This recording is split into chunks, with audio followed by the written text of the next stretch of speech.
Hola, queridos estudiantes. En esta cuarta sesión de la asignatura de Panorama de la Literatura Hispánica 2, la dedicaremos al barroco español, géneros literarios y autores fundamentales. Vamos a dar comienzo con el primero de los géneros literarios, la lírica, para proceder a pasar a la novela y luego al teatro. El barroco se ha considerado siglo de oro desde el punto de vista literario porque los géneros literarios alcanzan en él uno de los momentos más culminantes. En cuanto a la lírica, la asimilación de los clásicos y la expresividad de la lengua poética llegan a su cumbre con Lope de Vega, Quevedo y Góngora. La narrativa ve nacer la novela moderna con la publicación del Quijote cervantino, y el teatro encuentra su fórmula definitiva en la obra de Lope de Vega, que amplifica y sistematiza con Calderón de la Barca y con los seguidores de ambos. A lo largo del siglo XVII continúa el esplendor de la lírica del siglo anterior. Aunque ahora los poetas, que reflejan en sus obras el desengaño y el pesimismo propios de la nueva sensibilidad, buscan la novedad y la sorpresa del lector. En cuanto a la métrica, se utilizan composiciones renacentistas de origen italiano, el soneto, la octava, la silva y los versos en decasílabos y heptasílabos cuyo uso se perfecciona y cuyas posibilidades se intensifican, y se cultivan además estrofas propias de la lírica popular, romances, letrillas y poemas con formas y temáticas populares. Cantos de segadores, de vendimia, de bodas, que se introducirán también en teatro. Los romances de esta época, firmados por autores conocidos, constituyen el llamado romancero nuevo. Nuevos temas y nuevas formas constituyen la lírica barroca del siglo XVII español. Y dos son las tendencias literarias: culturalismo y conceptismo. En el barroco se siguen usando los mismos temas que en el Renacimiento: amorosos, mitológicos, el carpe diem, el beatus ille, temas religiosos, patrióticos, aunque en general todos ellos marcados con otra visión, la del desengaño, y que llevará a actitudes y planteamientos plagados de pesimismo. Hay dos tendencias literarias: culteranismo y conceptismo. El culturalismo, preocupación por la belleza formal, y su representante es Góngora. El conceptismo, preocupación por la expresión del contenido, y sus representantes son Quevedo y Gracián. El culteranismo, preocupación por la belleza formal. ¿Cómo se consigue? Mediante la tendencia a la idealización de la realidad, utilizando una ornamentación exuberante, búsqueda del esplendor estilístico, y para ello, la lengua literaria se pretende bella, artificiosa, sensual y colorista. En sintaxis latina, hipérbatos, encabalgamientos, perífrasis, plurimembraciones y correlaciones. En cuanto a vocabulario, incorporación de cultismos y de voces coloristas y sonoras. Recursos semánticos, metáforas, metonimias, imágenes. Recursos fónicos, aliteraciones, paranomasias, palabras esdrújulas que dan música al verso.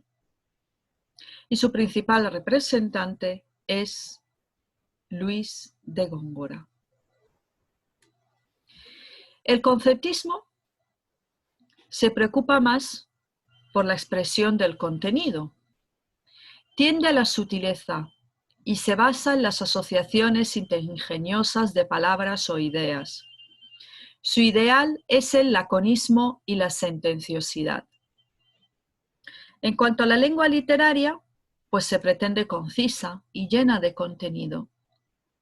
Para ello utilizarán una sintaxis breve, sintética. De ahí que dirá Gracián, lo bueno si breve 2 veces bueno. En vocabulario se juega con los significados de las palabras y con sus dobles o triples sentidos. En cuanto a los recursos retóricos, se utilizará la antítesis, las paradojas, las hipérboles, los juegos de palabras, elisiones, todo aquello que haga que sea un lenguaje un tanto oscuro y un tanto marcado por la concisión, el rigor, y sus representantes serán Francisco de Quevedo y Gracián. Tanto el culteranismo como el conceptismo son movimientos complementarios. Lo oscuro en culteranismo será en cuanto a la forma y lo oscuro en conceptismo será en cuanto al contenido. Veamos a los poetas principales de la lírica barroca. Luis de Góngora y Argote, 1561-1627. Era cordobés, de familia noble, poseyó una sólida cultura, influyó notablemente en la generación del 27, que adoptó su nombre por el año en que murió el poeta. Es el representante del culteranismo, de ahí que este movimiento se le conoce también como gongorismo. Su lírica refleja la doble mirada de la literatura barroca, la idealizada y entusiasta, y también la desengañada y escéptica. Su obra, letrillas y romances, sonetos, la fámula de Polifemo y Galatea, de 1613, y las soledades de ese mismo año.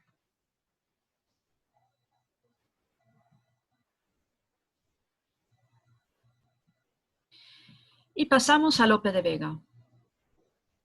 Lope de Vega, 1562-1635. Nacido en Madrid, vivió una azarosa existencia llena de contrastes que dejó huella en su obra literaria. Sus relaciones con Cervantes fueron malas y criticó a Góngora, aunque lo admiraba. Influido por la lírica tradicional, por la renacentista y por la conceptista y culterana de su época, fue también un gran poeta que cultivó casi todos los géneros literarios de su tiempo. El fénix de los ingenios y el monstruo de la naturaleza, tal y como atestiguó Cervantes. Su obra lírica, romances y canciones populares, rimas de 1602, rimas sacras de 1614, sonetos, rimas humanas y divinas del licenciado Tomé de Burguillos en 1634.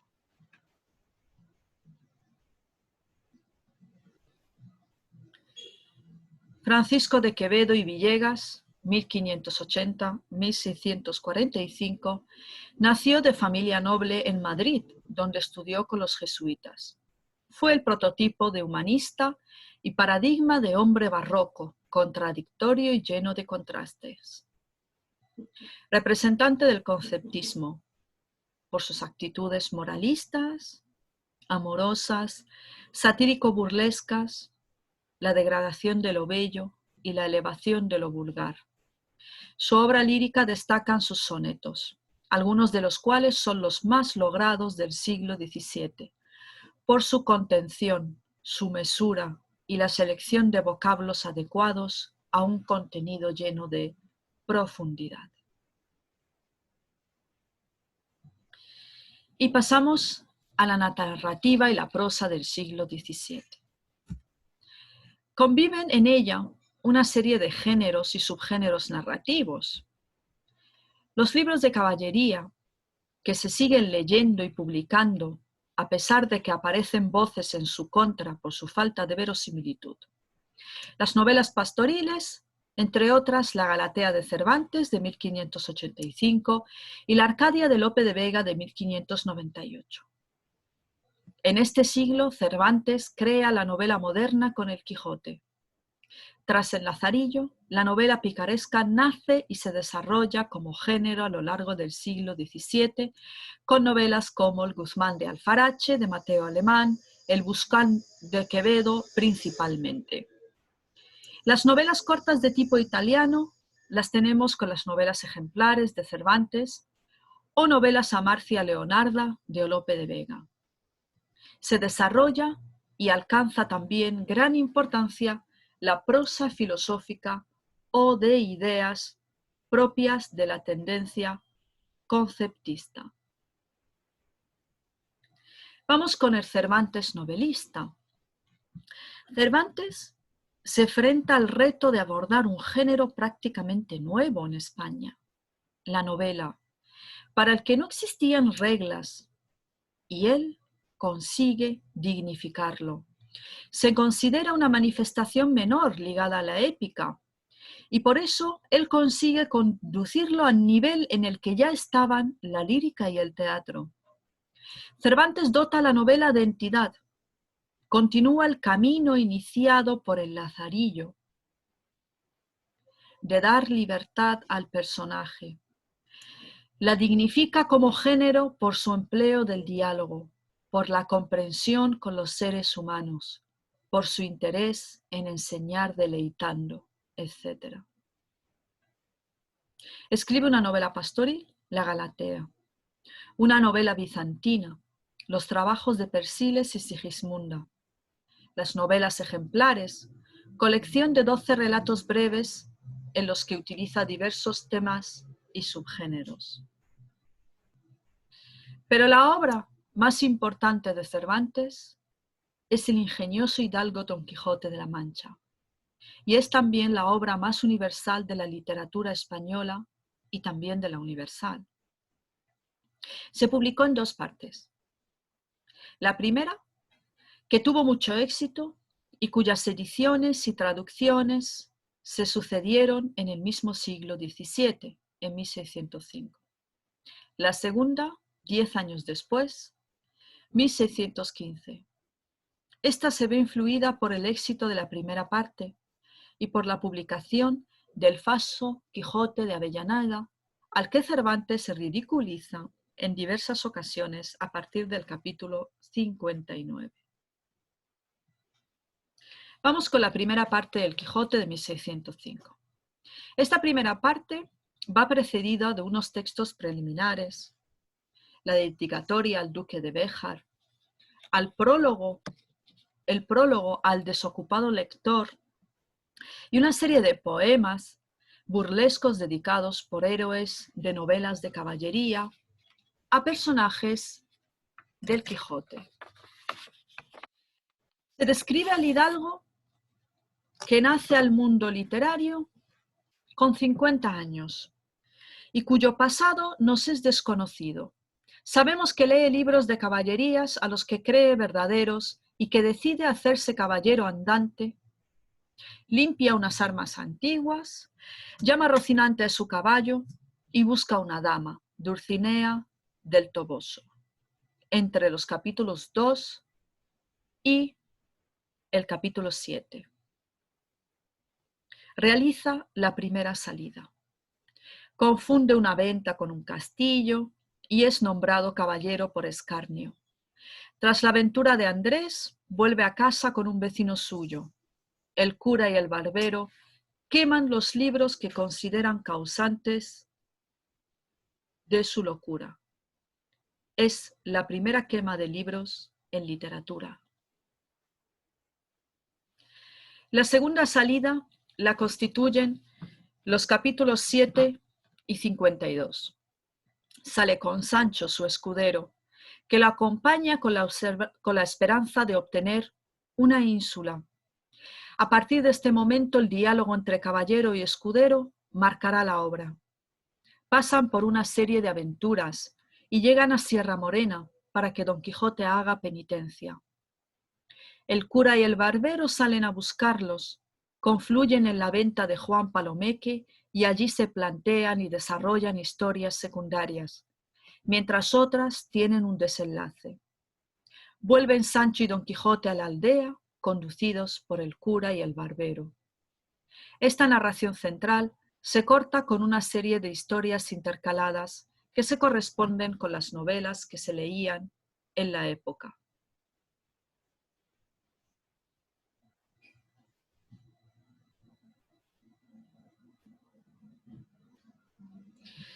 En la segunda parte del Quijote de 1615 se inicia en casa.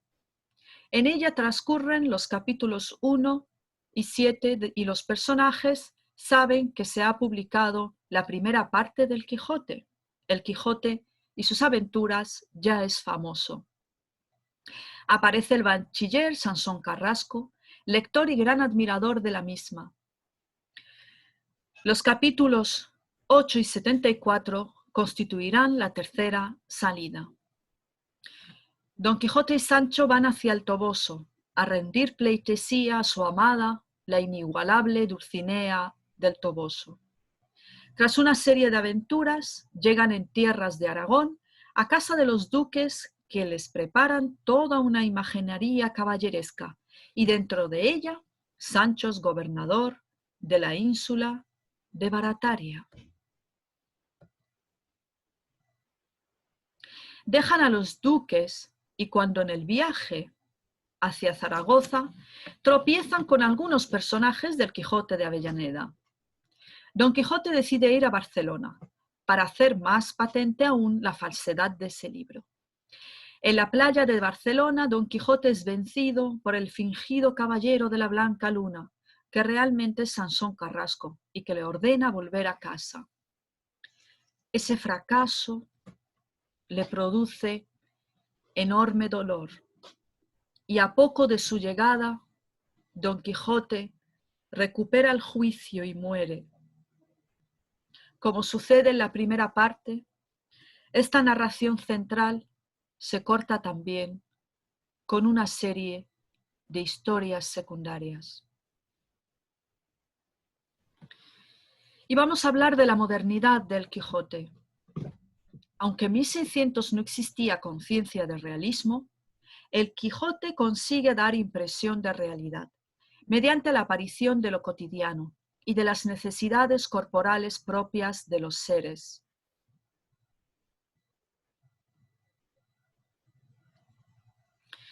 Por otro lado, los héroes cervantinos permiten el relativismo. Los personajes son libres para buscar su verdad y tienen dobleces. Su vida depende de sus propios intereses y no de los valores que les vienen impuestos. El humor como parodia, como forma de interpretar el mundo y de caracterizar a los seres humanos es importante en el Quijote. La literatura se muestra como una preocupación de los personajes, leen, son poetas, escuchan las historias de otros, conversan sobre el quehacer literario, sin olvidar que su protagonista representa un tipo de lector adicto a la literatura. Y esa es la modernidad de Cervantes. Y vamos a pasar a otro de los géneros fundamentales, al tercer género, el teatro. El teatro en el siglo XVII y la comedia nueva. El teatro alcanza su mayor esplendor en el barroco y aparecen los corrales de comedias, lugares específicos para la representación teatral. Lope la fijó en su arte nuevo de hacer comedias. Ruptura de las tres unidades clásicas de lugar y tiempo y acción.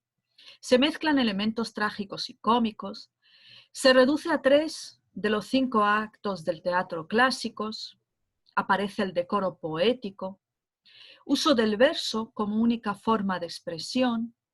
Hay una gran variedad de personajes. El rey y el poderoso. El galán y la dama. El gracioso y la criada. Los temas serán amorosos y fundamentalmente el tema de la honra cobrará especial relevancia. Lope de Vega es el creador de la comedia española. Él estableció que la finalidad del arte dramático era dar gusto al público y consiguió aunar lo popular y lo culto en una síntesis muy eficaz que tuvo enorme éxito en España. Fue además teorizador de sus propias innovaciones al escribir una obra titulada Arte Nuevo de hacer comedias. Escritor fecundísimo, fue llamado Fénix de los ingenios y monstruo de la naturaleza por la cantidad de comedias que escribió. Son de asunto muy variado, lo que hace difícil su clasificación, y algunas de ellas se cuentan entre las mejores del siglo. Destacamos El perro del hortelano, La dama boba, Peribáñez y el comendador de Ocaña, El caballero de Olmedo y El castigo sin venganza. Y de Lope de Vega, Calderón de la Barca. Calderón de la Barca nació en Madrid, donde estudió con los jesuitas, escritor consagrado casi exclusivamente al teatro. Con él alcanza el español su definitiva madurez. En su obra se suele distinguir dos tendencias: la de las obras que siguen la orientación realista y costumbrista del teatro, representada por sus comedias de capa y espada, y la de aquellas en las que los aspectos simbólicos, ideológicos y fantásticos se imponen sobre los costumbristas. Sus obras fundamentales: La dama duende, El alcalde de Zalamea, El médico de su honra, La vida es sueño y El gran teatro del mundo. Con el teatro de Calderón, el teatro español alcanza esa definitiva madurez, ya iniciada con Lope de Vega. Y vamos a recordar lo fundamental de esta sesión. La lírica del barroco es una continuación de la renacentista, en cuanto a formas, temas y estrofas, pero con un elemento nuevo: el desengaño. Los grandes poetas de esta época son Lope de Vega, Luis de Góngora y Francisco de Quevedo. Cervantes dota la novela de entidad. Continúa el camino iniciado por el Lazarillo de dar libertad al personaje y la dignifica como el creador de la novela moderna. El teatro alcanza su máximo esplendor en el barroco, cuando aparecen los corrales de comedias a los que asistía público de todas las clases sociales. Los grandes dramaturgos españoles del siglo de oro son Lope de Vega y Pedro Calderón de la Barca. En cuanto a las actividades, presentamos un soneto de Quevedo, donde se mezcla magistralmente temas del barroco. Miré los muros de la patria mía, si un tiempo fuertes ya desmoronados, de la carrera de la edad cansados, por quien caduca ya su valentía. Salíme al campo, vi que el sol bebía los arroyos del hielo desatados, y del monte quejosos los ganados, que con sombras hurtó su luz al día. Entré en mi casa, vi que amancillada de anciana habitación era despojos. Mi báculo más corvo y menos fuerte. Vencida de la edad sentí mi espada, y no hallé cosa en que poner los ojos, que no fuese recuerdo de la muerte. Explica cómo se aprecian los temas fundamentales de Quevedo y cómo se aprecia también ese conceptismo propio de su tendencia literaria. Y en segundo lugar, justifica el carácter barroco del soneto. Muchas gracias.